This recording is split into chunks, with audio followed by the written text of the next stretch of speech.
I think it's J Took 32. Supposedly a guy, but has black female talking points. Talking about the problem would be solved if black women just dated out. I have two words for you. Bullshit. If black women haven't done it in 200 years, they're not going to all of a sudden solve their problems with it now. Even though the environment is suited for interracial dating. I've been trying to get you to mix for the last 80 years. And it's been resisted mainly because black women, let's put it this way, don't want to compete. You can't compete. It's obvious. Not that they don't want to, it's that they can't. They haven't been socialized to compete. So even though the vast majority of men in the country are white, or the vast majority of men in the country, the overwhelming majority of men in the country are non-white. Only 13% of the men in the country, actually only 12% of the men in the country are actually black men, considered black men. 88% are non-black. So if 88% of the men are non-black, how come black women haven't successfully crossed over?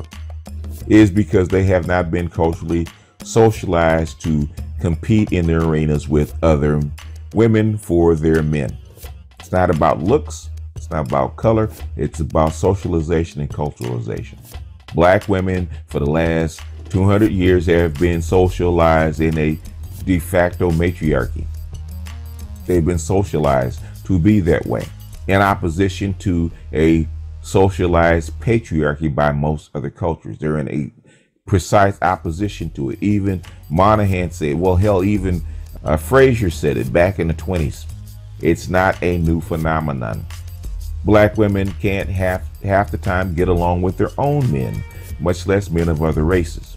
Black men have been pre-socialized and culturalized to actually get along with a black woman that has been socialized to have a matriarchal mindset, to have a dominant mindset.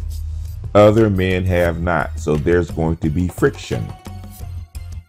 And once they know about that friction, as far as socialization, they will have sex, they might even date, they will smash, but when it comes down to settling down and forming a family or a permanent pair bond, it's going to be far and few in between. Black women know this. It's not that they're that loyal. It's not that they don't necessarily find white men attractive, even though that does come into play. The mere fact is that with black men, they already get a socialization discount. Black men, the vast majority, are socialized and culturalized to be with black women. White men and other races of men are not. They are taught to be in charge. They are taught to basically be the dominant force in their relationships, which is what white women, the new white women that are feminized, complain about, is that their men are resistant to it. So if their men are resistant to it already, and those white women are not nearly as matriarchal as black women are, what do you think the odds of their success for black women to actually cross over in the numbers that you need for them to cross over? Not bloody likely, which is why black women are at the bottom as far as dating or preferential dating when you actually add in the whole group. It's not because of looks, it's because they have been socialized in opposition to the dominant culture. So now you want black women to wholesale try to compete in an arena that they have never been taught to compete in. Are you bloody kidding me? Are you out of your bloody mind? Crystal and Kerosene for the last 10 years have tried to re-socialize black women into dating other races of men. And she's not very successful at it, because culture takes a very long time to change.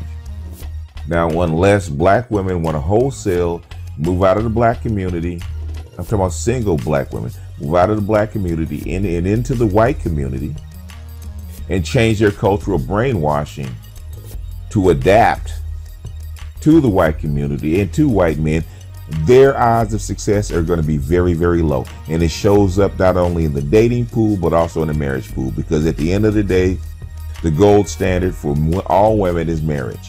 And out of 16 million adult black females in the United States, you only have 200,000 that are married outside of their race, which is about 1%. So 99% of black women have not hit the gold standard, in spite of it never have been a taboo for black women to marry outside their race or date outside their race.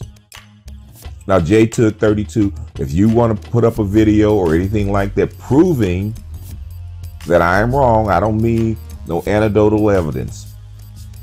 Anybody can come up with anecdotal evidence. That doesn't mean shit.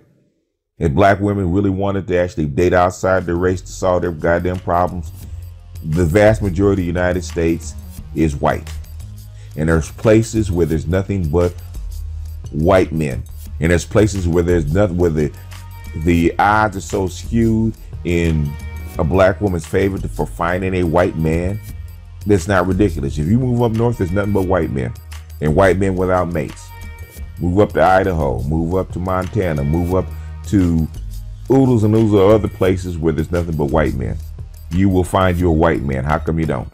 It's because you already know that you are not socialized to adapt to white culture. And the safest, most pliable men on the planet for you is what? Black men. You don't even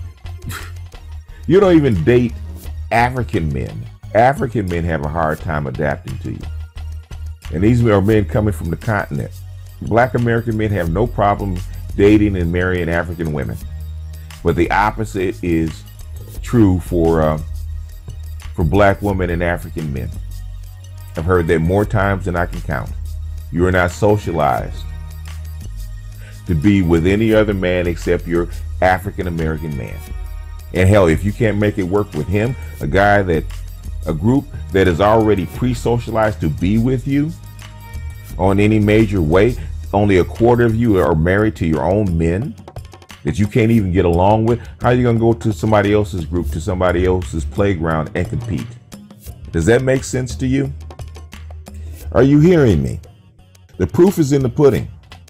The proof is on the scoreboard. And this is in an environment where they're basically trying to sell you on interracial dating and marriage. Trying to sell you on it. Hell, you just had, 2 years ago, you just had what? You just had the Bachelorette. America is trying to sell you on white men, and you still can't and won't do it. Because you already know that you can't get along with that white dude on any long-term basis. That's what it is. So Jay took 32. You got any problem with what I'm saying? Get your ass out and prove it. Because you're probably a black female. And all you other swirlers with all this bullshit, prove me wrong. Don't just talk it, prove me wrong. I'm not talking about no isolated incidents. I'm talking about a wholesale movement. They have to threaten black men on both sides of the aisle to stay in line, because it's so easy for black men to cross over. They have to threaten black men and white women to stay in line because it's so easy to cross over. There aren't any restrictions against white men and black women. There aren't. Never have been. So anyway, spare me the drama, spare me the bullshit. Don't just talk it, prove it. Don't just talk about what's going on in your office, prove it. I live in Los Angeles, where it's one of the swirling capitals of the country. My neighborhood is being gentrified. I can count on one hand the number of mixed couples that have a black woman involved that I see walking around here. This comes from a guy that went to an integrated school. Not only integrated, but predominantly white school with black females. And in 50 years, I haven't seen very much change. In fact, it was reflected in the numbers. It's been 1% for 200 years. It probably has gone down since black women don't get married as much anymore. The percentage has probably gone down. And don't give me this shit that black women are that loyal to their black men, because they're not. Anyway, I'm going to